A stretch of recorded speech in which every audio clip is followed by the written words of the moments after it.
Chapter 11 at Guildhall. The royal barge, attended by its gorgeous fleet, took its stately way down the Thames through the wilderness of illuminated boats. The air was laden with music. The riverbanks were beruffled with joy flames.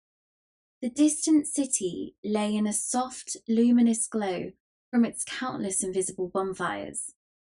Above it rose many a slender spire into the sky, encrusted with sparkling lights, wherefore in their remoteness they seemed like jewelled lances thrust aloft. As the fleet swept along, it was greeted from the banks with a continuous hoarse roar of cheers and the ceaseless flash and boom of artillery. To Tom Canty, half buried in his silken cushions, these sounds and this spectacle were a wonder unspeakably sublime and astonishing. To his little friends at his side, the Princess Elizabeth and the Lady Jane Grey, they were nothing.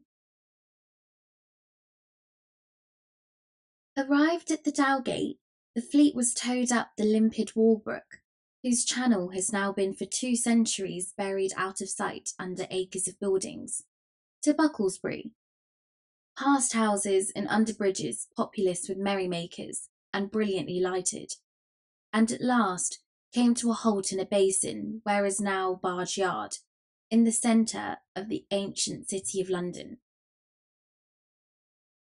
Tom disembarked, and he and his gallant procession crossed Cheapside and made a short march through the old Jewellery and Basinghall Street to the Guildhall. Tom and his little ladies were received with due ceremony by the Lord Mayor and the fathers of the city, in their gold chains and scarlet robes of state, and conducted to a rich canopy of state at the head of the great hall, preceded by heralds making proclamation, and by the mace and the city sword. The lords and ladies who were to attend upon Tom and his 2 small friends took their places behind their chairs. At a lower table, the court grandees and other guests of noble degree were seated with the magnates of the city. The commoners took their places at a multitude of tables on the main floor of the hall. From their lofty vantage ground, the giants Gog and Magog, the ancient guardians of the city, contemplated the spectacle below them with eyes grown familiar to it in forgotten generations. There was a bugle blast and a proclamation, and a fat butler appeared in a high perch in the leftward wall, followed by his servitors, bearing with impressive solemnity a royal baron of beef, smoking hot and ready for the knife. After grace, Tom, being instructed, rose, and the whole house with him, and drank from a portly golden loving cup with the Princess Elizabeth. From her it passed to the Lady Jane, and then traversed the general assemblage. So the banquet began. By midnight the revelry was at its height. Now came one of those picturesque spectacles so admired in that old day. A description of it is still extant in the quaint wording of a chronicler who witnessed it. Space being made, presently entered a baron and an earl apparelled after the Turkish fashion, in long robes of baldkin powdered with gold, hats on their heads of crimson velvet, with great rolls of gold, girded with 2 swords called scimitars, hanging by great baldricks of gold. Next came yet another baron and another earl, in 2 long gowns of yellow satin, traversed with white satin, and in every bend of white was a bend of crimson satin, after the fashion of Russia, with furred hats of grey on their heads, either of them having a hatchet in their hands, and boots with pikes points a foot long, turned up. And after them came a knight, then the Lord High Admiral, and with him 5 nobles in doublets of crimson velvet, voided low on the back and before to the cannel bone, laced on the breasts with chains of silver, and over that, short cloaks of crimson satin, and on their heads, hats after the dancers' fashion, with pheasants' feathers in them. These were apparelled after the fashion of Prussia.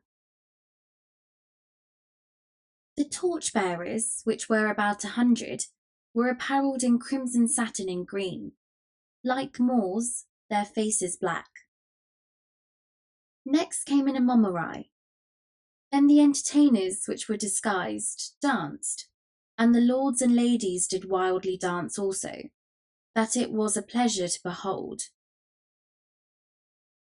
And while Tom in his high seat was gazing upon this wild dancing, lost in admiration of the dazzling commingling of kaleidoscopic colours which the whirling turmoil of gaudy figures below him presented, the ragged but real little Prince of Wales was proclaiming his rights and his wrongs, denouncing the impostor, and clamouring for admission at the gates of Guildhall.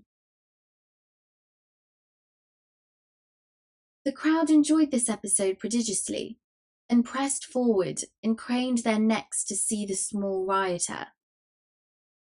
Presently they began to taunt him and mock at him, purposely to goad him into a higher and still more entertaining fury. Tears of mortification sprang to his eyes, but he stood his ground and defied the mob right royally. Other taints followed. Added mockings stung him, and he exclaimed, "I tell ye again, you pack of unmannerly curs, I am the Prince of Wales, and all forlorn and friendless as I be, with none to give me word or grace or help me in my need, yet will not I be driven from my ground, but will maintain it. Though thou be prince or no prince, 'tis all one, thou be gallant lad, and not friendless neither. Here stand I by thy side to prove it, and mind I tell thee thou mightst have a worse friend than Miles Hendon, and yet not tire thy legs with seeking. Rest thy small jaw, my child. I talk the language of these base kennel rats like to a very native." The speaker was a sort of Don Caesar de Bazan in dress, aspect, and bearing. He was tall, trim-built, muscular. His doublet and his trunks were of rich material, but faded and threadbare, and their gold lace adornments were sadly tarnished. His ruff was rumpled and damaged. The plume in his slouched hat was broken and had a bedraggled and disreputable look. At his side he wore a long rapier in rusty iron sheath. His swaggering carriage marked him at once as a ruffler of the camp. The speech of this fantastic figure was received with an explosion of jeers and laughter. Some cried, "'Tis another prince in disguise. Wear thy tongue, friend, belike he is dangerous. Marry, he looketh it, mark his eye. Pluck the lad from him, to the horse pond with the cub." Instantly a hand was laid upon the prince. Under the impulse of this happy thought, as instantly the stranger's long sword was out, and the meddler went to the earth under a sounding thump with the flat of it. The next moment a score of voices shouted, "Kill the dog! Kill him! Kill him!" And the mob closed in on the warrior, who backed himself against a wall and began to lay about him with his long weapon like a madman. His victims sprawled this way and that, but the mob tide poured over their prostrate forms and dashed itself against the champion with undiminished fury. His moments seemed numbered, his destruction certain, when suddenly a trumpet blast sounded. A voice shouted, "Way for the king's messenger!" And a troop of horsemen came charging down upon the mob, who fled out of harm's reach as fast as their legs could carry them. The bold stranger caught up the prince in his arms, and was soon far away from danger and the multitude. Return we within the guild hall. Suddenly, high above the jubilant roar and thunder of the revel, broke the clear peal of a bugle note. There was an instant silence, a deep hush. Then a single voice rose, that of the messenger from the palace, and began to pipe forth a proclamation, the whole multitude standing listening. The closing words solemnly pronounced were, "The king is dead." The great assemblage bent their heads upon their breasts with one accord, remained so in profound silence a few moments, then all sank upon their knees in a body, stretched out their hands towards Tom, and a mighty shout burst forth that seemed to shake the building. "Long live the king!"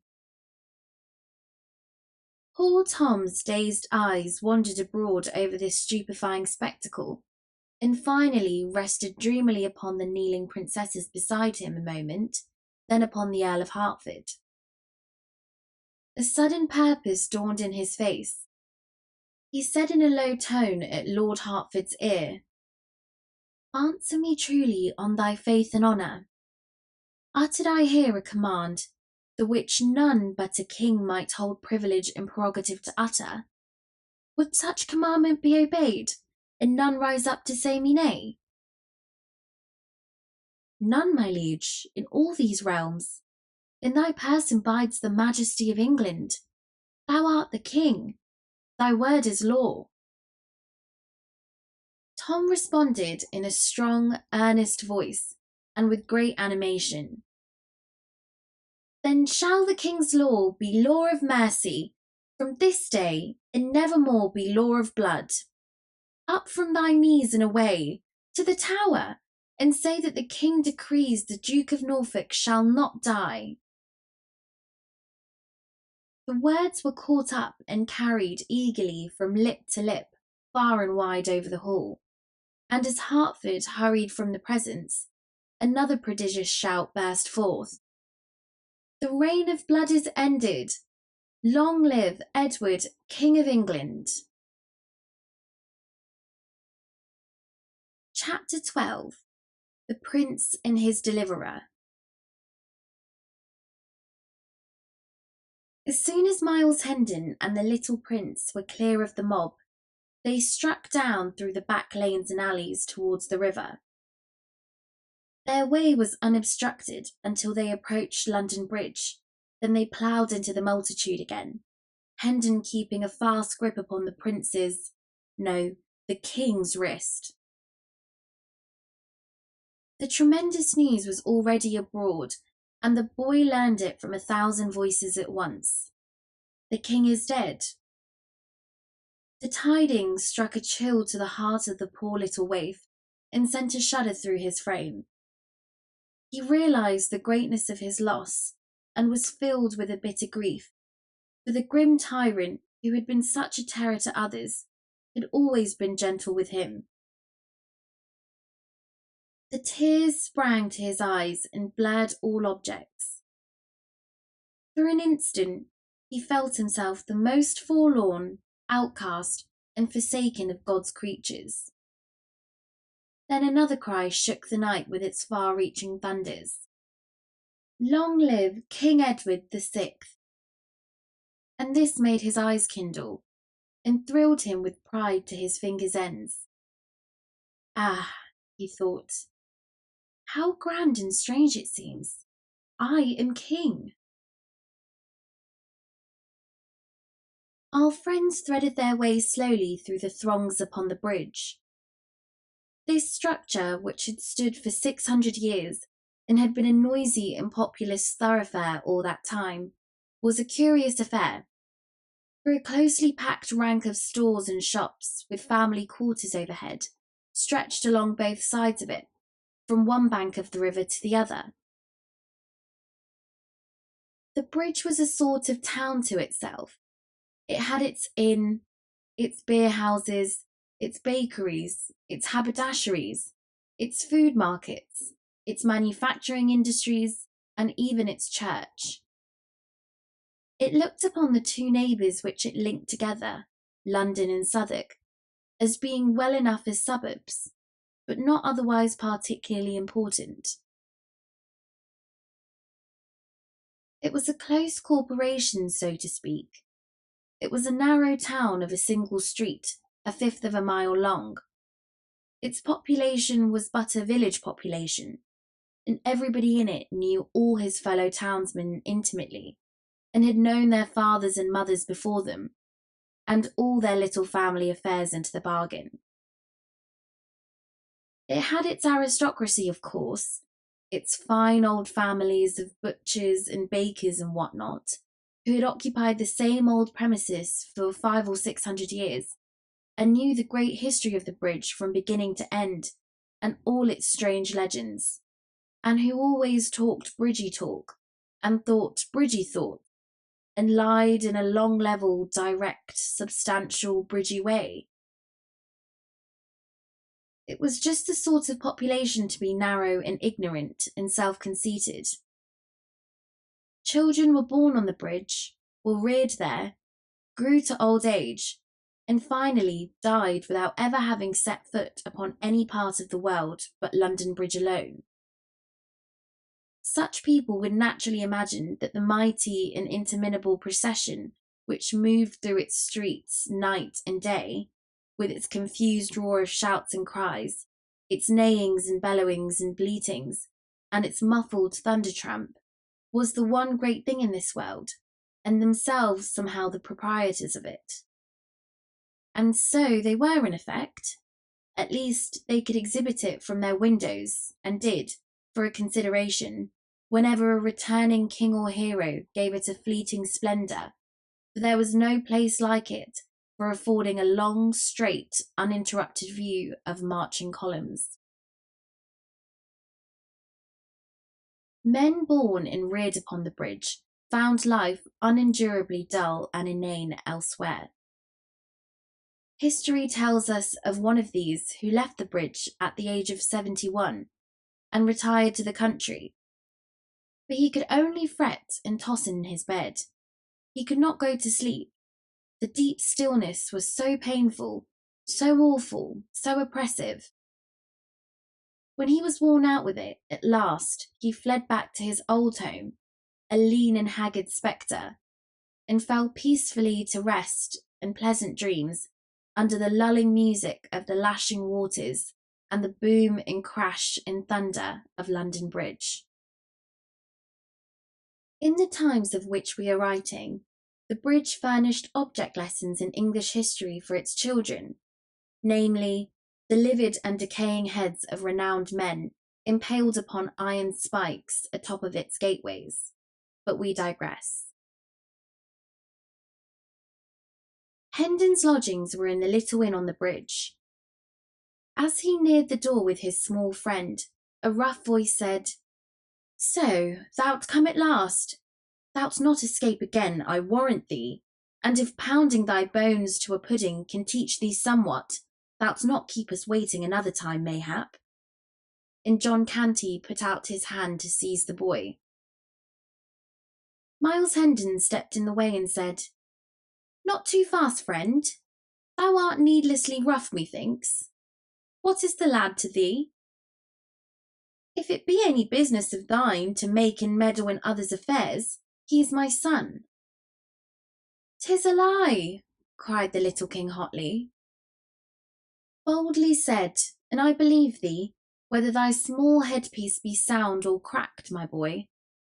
But whether this scurvy ruffian be thy father or no, 'tis all one. He shall not have thee to beat thee and abuse according to his threat. So thou prefer to bide with me?" I do. I know him not. I loathe him, and will die before I go with him." "Then 'tis settled, and there is naught more to say." "We will see as to that," exclaimed John Canty, striding past Hendon to get at the boy. "By force shall he—" "If thou do but touch him, thou animated offal, I will spit thee like a goose," said Hendon, barring the way and laying his hand upon his sword hilt. Canty drew back. Now mark ye, continued Hendon, I took this lad under my protection when a mob of such as thou would have mishandled him, mayhap killed him. Dost imagine I will desert him now to a worse fate? For whether thou art his father or no, and sooth to say, I think it is a lie, a decent, swift death were better for such a lad than life in such brute hands as thine. So go thy ways, and set quick about it, for I like not much bandying of words, being not over patient in my nature. John Canty moved off, muttering threats and curses, and was swallowed from sight in the crowd. Hendon ascended 3 flights of stairs to his room with his charge, after ordering a meal to be sent thither. It was a poor apartment with a shabby bed and some odds and ends of old furniture in it, and was vaguely lighted by a couple of sickly candles. The little king dragged himself to the bed and lay down upon it, almost exhausted with hunger and fatigue. He had been on his feet a good part of the day and night, for it was now 2 or 3 o'clock in the morning, and had eaten nothing meantime. He murmured drowsily, "Prithee, call me when the table is spread," and sank into a deep sleep immediately. A smile twinkled in Hendon's eye, and he said to himself, "By the mass, the little beggar takes to one's quarters and usurps one's bed with as natural and easy a grace as if he owned them, with never a 'by your leave' or 'so please it you,' or anything of the sort. In his diseased ravings he called himself the Prince of Wales, and bravely doth he keep up the character. Poor little friendless rat, doubtless his mind has been disordered with ill usage. Well, I will be his friend. I have saved him, and it draweth me strongly to him. Already I love the bold-tongued little rascal. How soldier-like he faced the smutty rabble, and flung back his high defiance. And what a comely, sweet, and gentle face he hath now, that sleep hath conjured away its troubles and its griefs. I will teach him. I will cure his malady. Yea, I will be his elder brother, and care for him, and watch over him. And whoso would shame him, or do him hurt, may order his shroud, for though I be burnt for it, he shall need it." He bent over the boy and contemplated him with kind and pitying interest, tapping the young cheek tenderly and smoothing back the tangled curls with his great brown hand. A slight shiver passed down the boy's form. Hendon muttered, "See, now how like a man it was to let him lie here uncovered and fill his body with deadly rheums. Now what shall I do? 'Twill wake him to take him up and put him within the bed, and he sorely needeth sleep." He looked about for extra covering, but finding none, doffed his doublet and wrapped the lad in it, saying, "I am used to nipping air in scant apparel. 'Tis little, I shall mind the cold." Then he walked up and down the room to keep his blood in motion, soliloquizing as before. His injured mind persuades him he is Prince of Wales. 'Twill be odd to have a Prince of Wales still with us, now that he that was the prince is prince no more, but king. For this poor mind is set upon the one fantasy, and will not reason out that now it should cast by the prince, and call itself the king. If my father liveth still after these 7 years that I have heard naught from home in my foreign dungeon, he will welcome the poor lad, and give him generous shelter for my sake. So will my good elder brother Arthur. My other brother Hugh, but I will crack his crown and he interfere, the fox-hearted, ill-conditioned animal. Yes, thither will we fare, and straightway too. A servant entered with a smoking meal, disposed it upon a small deal table, placed the chairs, and took his departure, leaving such cheap lodgers as these to wait upon themselves. The door slammed after him, and the noise woke the boy, who sprang to a sitting posture and shot a glad glance about him.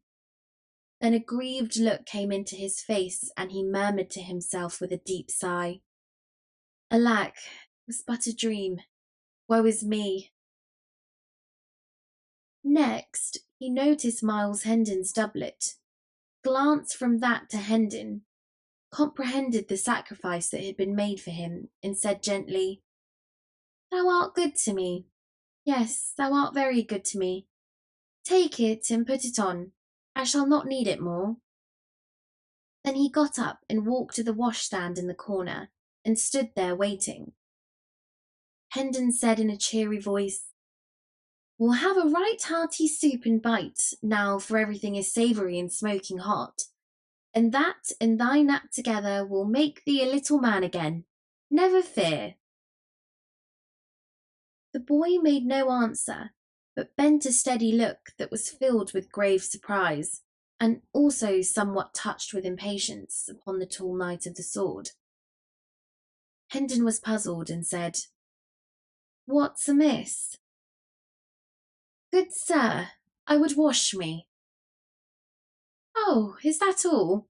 Ask no permission of Miles Hendon for aught thou cravest. Make thyself perfectly free here, and welcome, with all that are his belongings." Still the boy stood and moved not more. He tapped the floor once or twice with his small impatient foot. Hendon was wholly perplexed. Said he, "Bless us, what is it?" "Prithee pour the water, and make not so many words." Hendon, suppressing a horse laugh, and saying to himself, "By all the saints, but this is admirable," stepped briskly forward and did the small insolent's bidding, then stood by in a sort of stupefaction until the command, "Come the towel," woke him sharply up. He took up a towel from under the boy's nose and handed it to him without comment. He now proceeded to comfort his own face with a wash, and while he was at it, his adopted child seated himself at the table and prepared to fall to.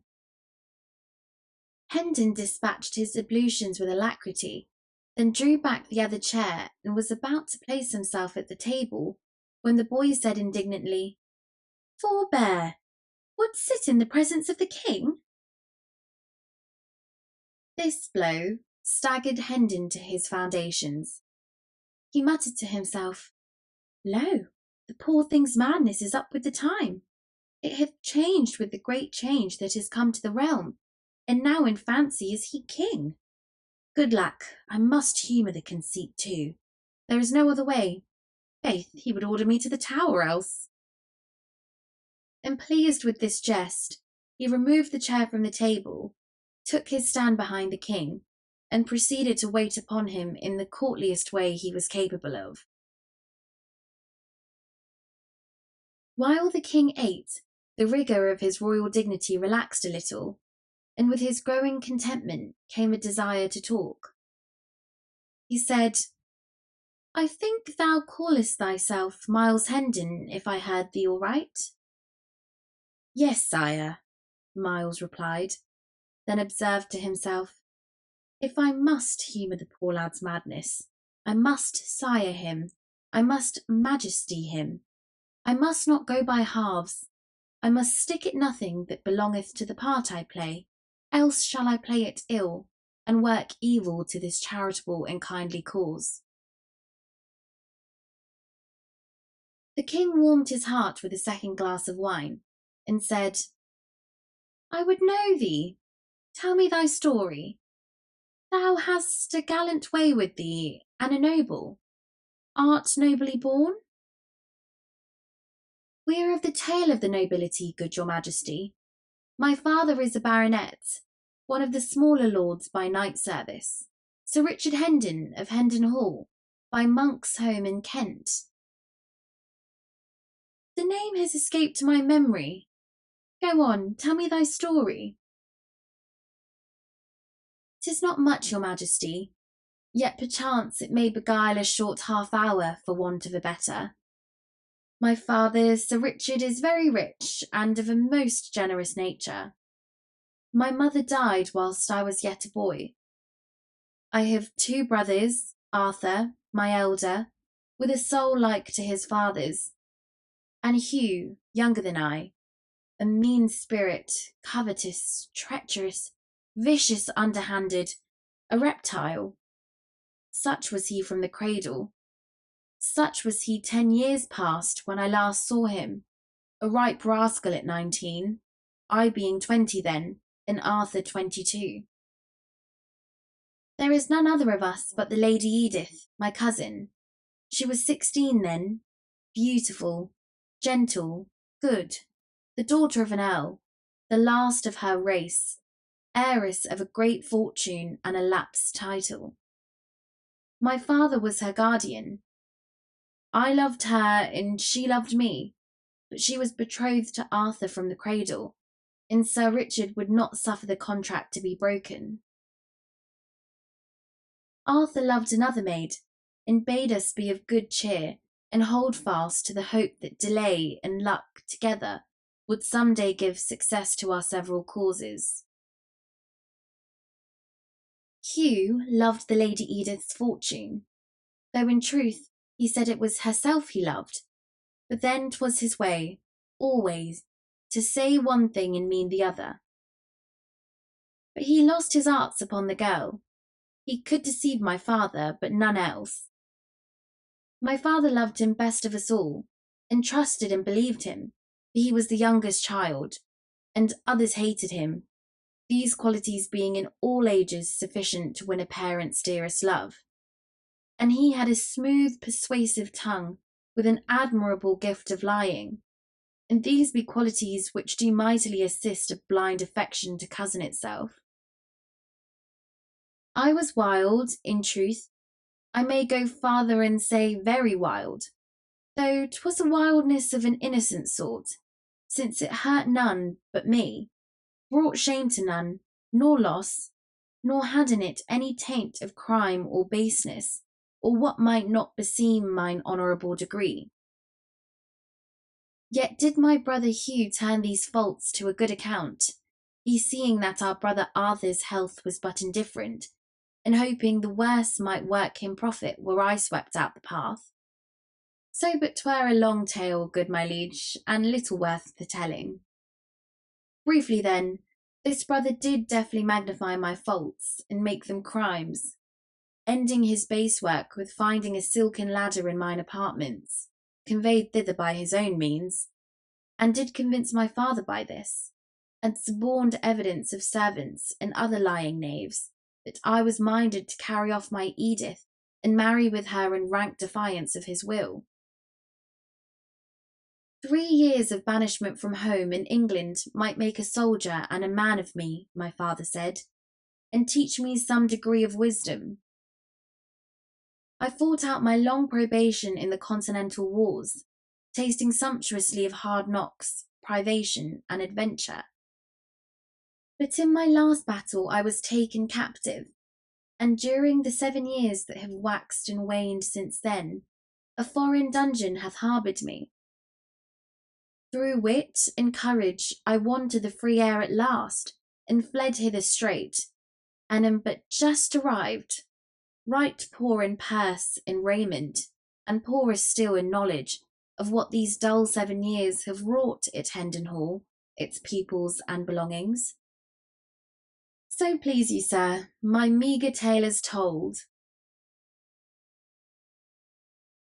Thou hast been shamefully abused, said the little king with a flashing eye.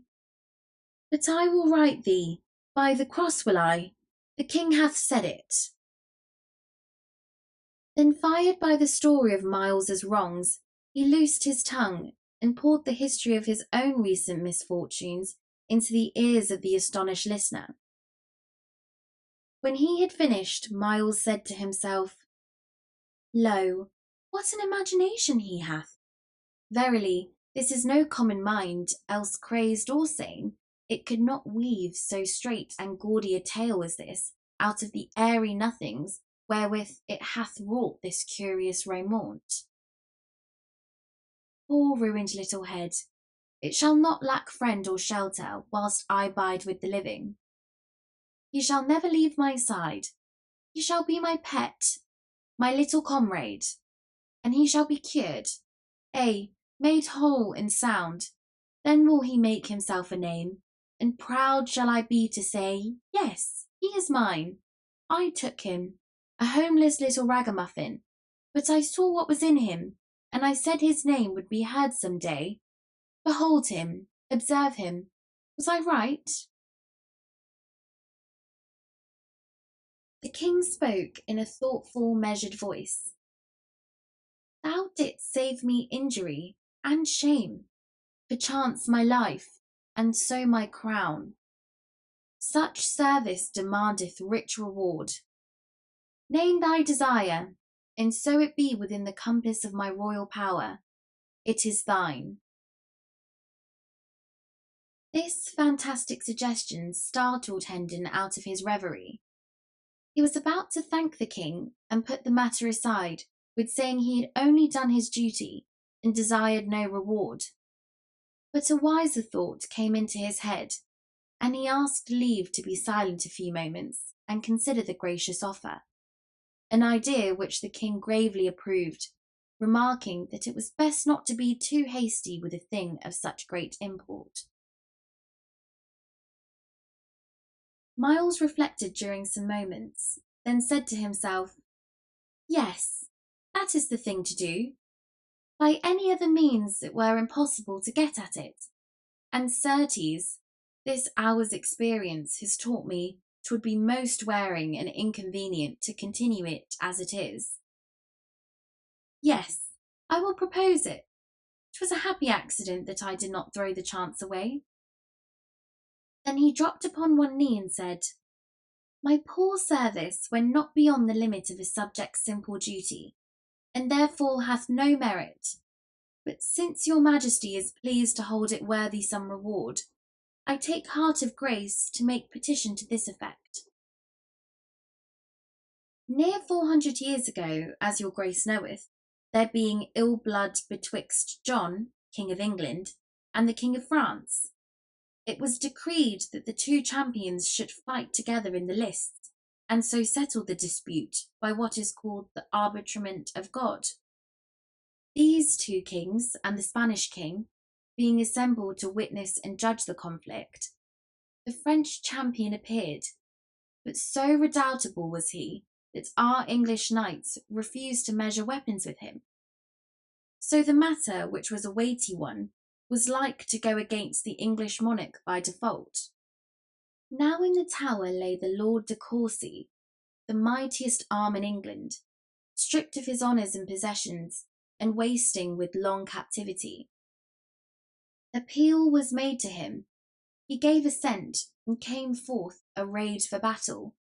But no sooner did the Frenchman glimpse his huge frame and hear his famous name, that he fled away, and the French king's cause was lost. King John restored de Courcy's titles and possessions, and said, name thy wish, and thou shalt have it, though it cost me half my kingdom. Whereat de Courcy, kneeling, as I do now, made answer, this then I ask, my liege, that I and my successors may have and hold the privilege of remaining covered in the presence of the kings of England, henceforth while the throne shall last. The boon was granted, as your majesty knoweth, and there hath been no time these 400 years that the line has failed of an heir, and so, even unto this day, the head of that ancient house still weareth his hat or helm before the king's majesty, without let or hindrance, and this none other may do. Invoking this precedent in aid of my prayer, I beseech the king to grant to me but this one grace and privilege, to my more than sufficient reward, and none other to wit, that I and my heirs for ever may sit in the presence of the majesty of England. Rise, Sir Miles Hendon, knight, said the king gravely, giving the accolade with Hendon's sword. Rise and seat thyself. Thy petition is granted. Whilst England remains and the crown continues, the privilege shall not lapse. His Majesty walked apart, musing, and Hendon dropped into a chair at table, observing to himself, "'Twas a brave thought, and hath wrought me a mighty deliverance. My legs are grievously wearied, and I had not thought of that. I must have had to stand for weeks till my poor lad's wits are cured." After a little he went on, "And so I am become a knight of the kingdom of dreams and shadows.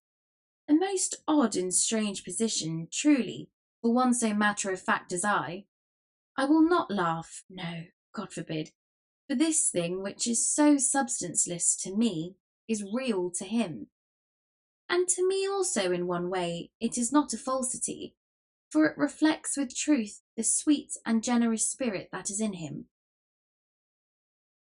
After a pause, "What if he should call me by my fine title before folk? There'd be a merry contrast betwixt my glory and my raiment.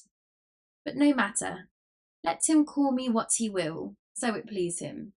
I shall be content." Chapter 13. The Disappearance of the Prince.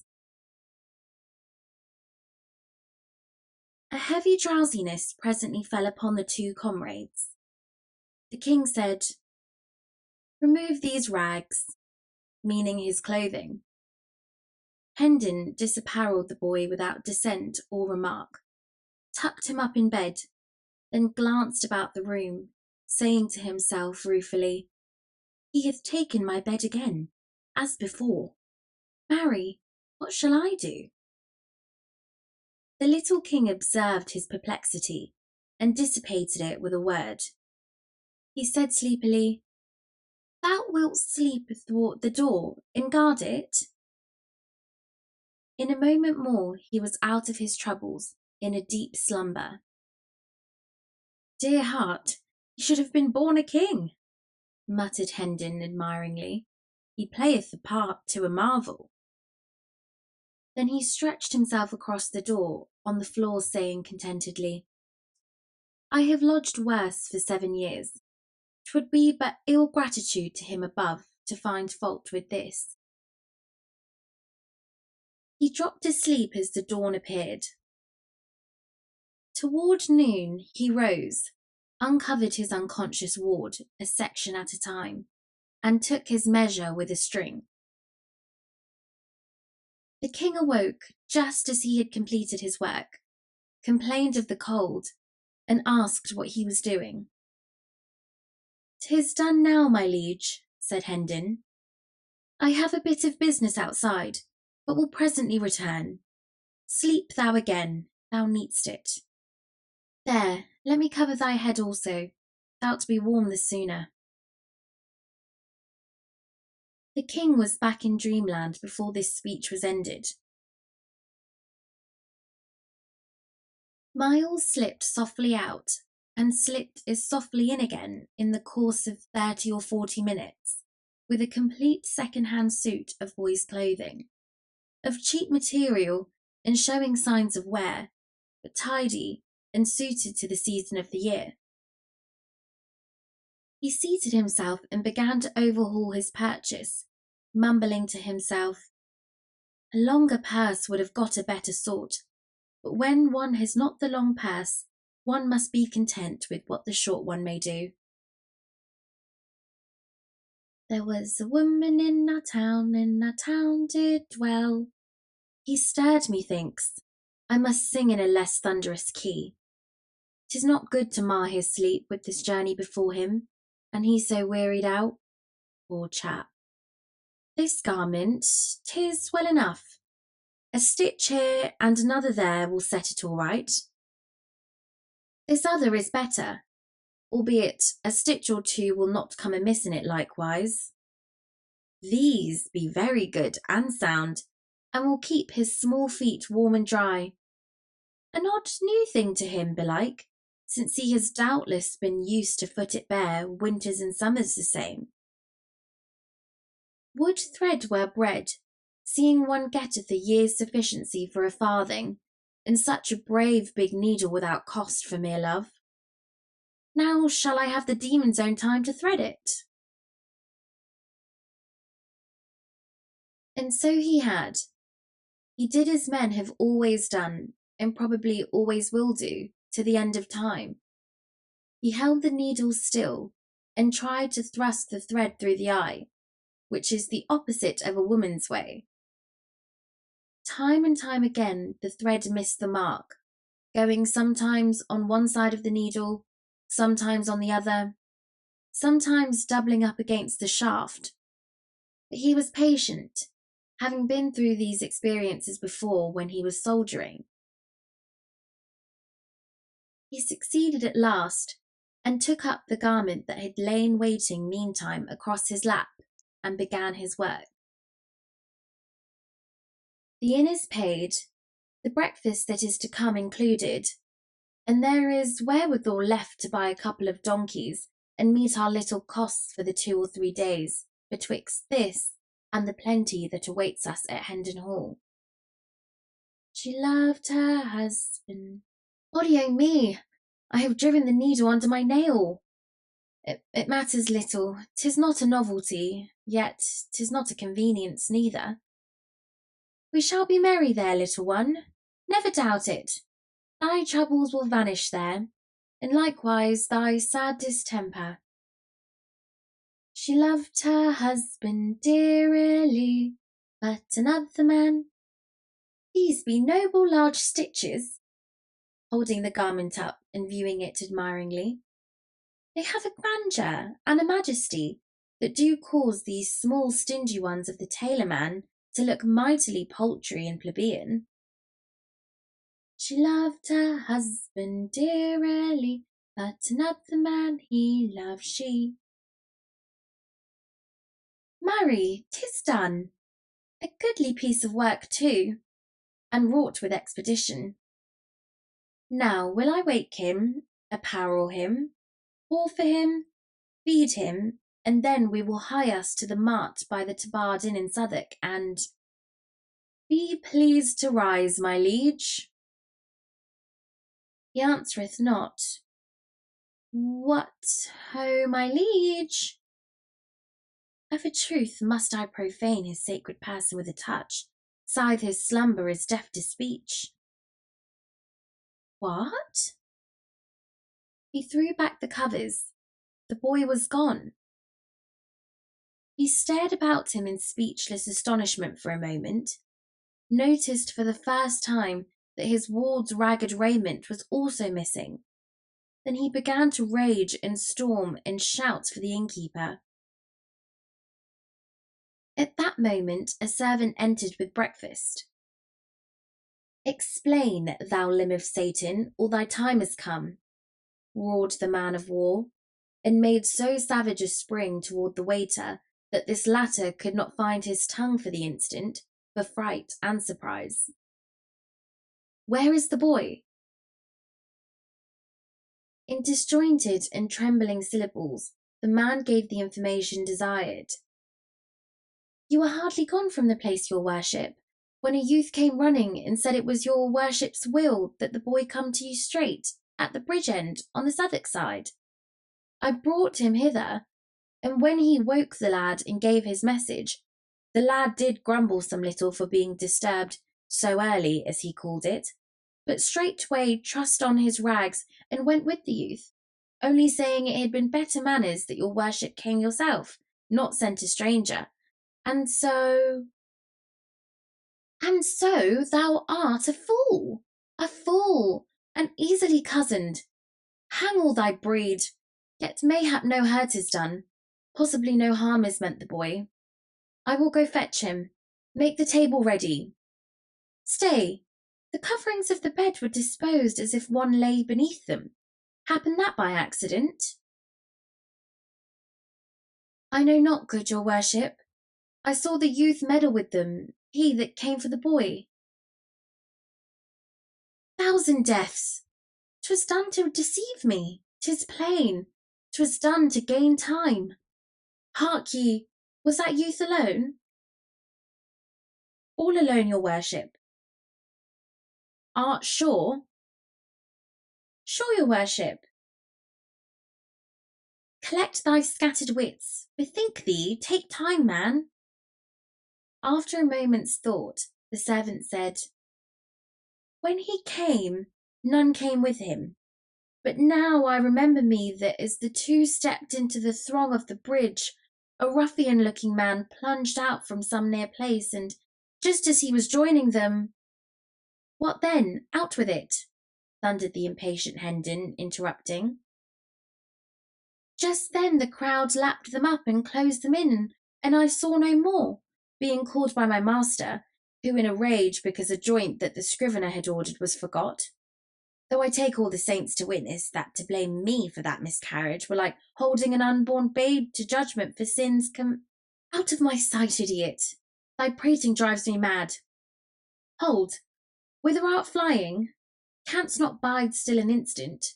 Went they toward Southwark? Even so, your worship, for, as I said before, as to that detestable joint, the babe unborn is no whit more blameless than— Art here yet, and prating still? Vanish, lest I throttle thee. The servitor vanished. Hendon followed after him, passed him, and plunged down the stairs 2 steps at a stride, muttering, "'Tis that scurvy villain that claimed he was his son. I've lost thee, my poor little mad master. It is a bitter thought, and I had come to love thee so. No, by book and bell, not lost. Not lost, but I will ransack the land till I find thee again. Poor child, yonder is his breakfast and mine, but I have no hunger now, so let the rats have it. Speed, speed, that is the word." As he wormed his swift way through the noisy multitudes upon the bridge, he several times said to himself, clinging to the thought as if it were a particularly pleasing one, he grumbled, but he went. He went, yes, because he thought Miles Hendon asked it. Sweet lad, he would have never done it for another, I know it well.